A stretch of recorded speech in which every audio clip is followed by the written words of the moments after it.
PT Pertamina melalui anak usahanya keroyokan melakukan transisi energi guna mencapai target netral karbon. Pemerintah memasang target ambisius untuk mencapai netral karbon atau net zero emissions (NZE) pada 2060 mendatang. Pemerintah Indonesia menargetkan penurunan emisi karbon nasional sebesar 31% pada 2030 dengan upaya sendiri atau yang disebut Nationally Determined Contribution (NDC) atau 0% karbon di tahun 2060. Melalui dekarbonisasi, beberapa program menuju energi besi telah dijalankan Pertamina, mulai dari pengembangan hidrogen hijau hingga produk baterai kendaraan listrik. Lalu, apa saja strategi besar subholding Pertamina demi mencapai target tersebut? Bisnis geotermal atau panas bumi memiliki prospek cerah lantaran baru 2 gigawatt yang dikembangkan dari cadangan yang tersedia sekitar 23 gigawatt.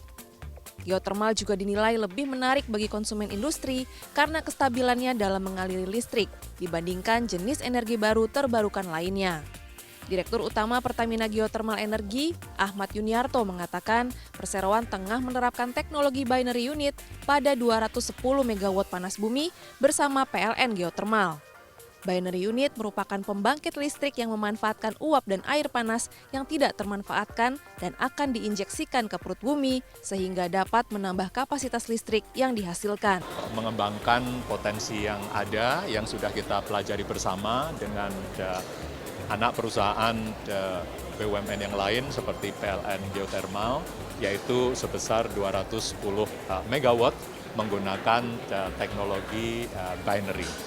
Dan ini adalah upaya pengembangan yang bisa mempercepat penambahan kapasitas terpasang panas bumi di Indonesia dan juga bisa dilakukan dengan biaya ataupun capex yang lebih efisien. Di sektor kelistrikan, pengembangan hidrogen hijau sama strategisnya dengan baterai. Pertamina Power Indonesia sudah melakukan proyek percontohan hidrogen hijau yang nantinya bisa dikonversikan menjadi amonia sebagai pupuk maupun pemurnian, serta pemanfaatan untuk co-firing di PLTU. Sangat diperlukan untuk melakukan dekarbonisasi untuk sektor-sektor yang susah dikarbonisasi. Jadi seperti transportasi itu untuk yang long term. Bukan long term. Misalnya bus antar kota, truk yang memerlukan banyak energi itu kan mungkin pakai baterai. Kapal-kapal gitu, aviasi, kapal terbang, kapal laut. Terus juga industri-industri seperti baja, semen gitu ya. Itu perlu energi yang sekarang kan perlu banyak energi. Nah, itu dekarbonisasinya melalui hidrogen. Di sektor gas, Heru Setiawan, Direktur Strategi dan Pengembangan Bisnis Pertamina Gas Negara, berinisiatif mengembangkan bisnis biometan sebagai dekarbonisasi industri kelapa sawit. Gas biometan memanfaatkan limbah cair minyak kelapa sawit POME atau Palm Oil Meal Effluent. Biometan dapat menggantikan bahan bakar minyak dari fosil sekaligus mengatasi masalah lingkungan dari limbah cair. Biometan dapat digunakan sebagai bahan bakar kendaraan, generator listrik dan pemanas, serta jejak gas buang yang rendah karbon. Karena biometan ini kan lebih eco-friendly ya, jadi sedikit lebih mahal daripada yang konvensional. Sawit kita itu sangat besar ya, bisa sampai hampir 200 mm, bukan 200 mm SCFD ya. Di sektor hulu, PT Kilang Pertamina Internasional berencana memproduksi biodiesel naik 2 kali lipat dari Kilang Cilacap menjadi 6.000 barel per hari di tahun 2026. Ditambah produksi Kilang Dumai sebesar 1.000 barel per hari. Untuk itu, KPI meminta pemerintah membuat kebijakan mandatori alokasi minyak kelapa sawit agar program biodiesel bisa berkesinambungan.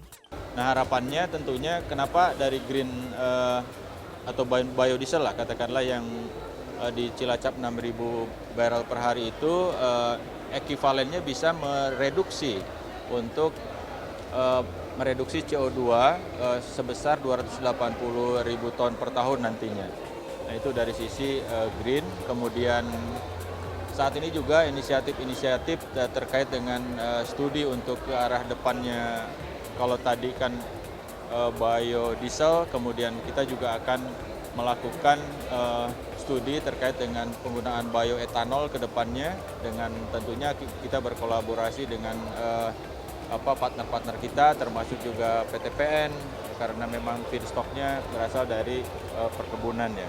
Pertamina mengklaim sejumlah upaya menghasilkan energi bersih sejak 2019 dalam bisnisnya telah menurunkan emisi karbon perusahaan di angka 29% pada 2021.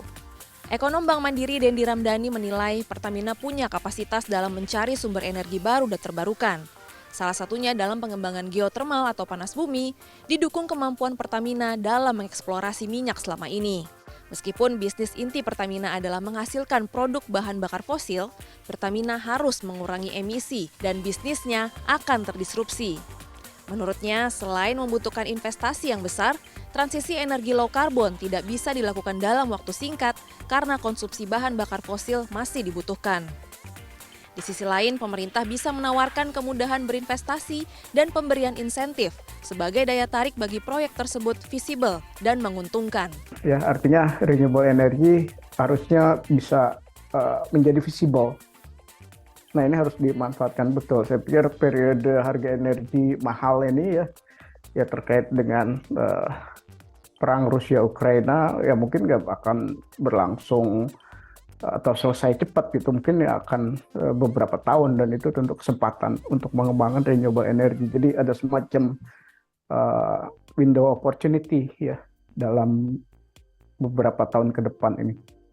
Kementerian BUMN juga mengupayakan sistem karbon kredit dalam menekan jumlah emisi karbon melalui Pertamina Hulu Energi yang menggandeng Pertamina Power Indonesia dalam perdagangan karbon kredit. Cara kerja karbon kredit adalah perusahaan yang berhasil menurunkan emisi gas rumah kaca pada sebuah proyek, maka akan mendapatkan karbon kredit tambahan yang dapat digunakan untuk mensubsidi pengurangan emisi pada proyek-proyek mendatang. Desi Aritonang, Yudhistira Satria, Bali.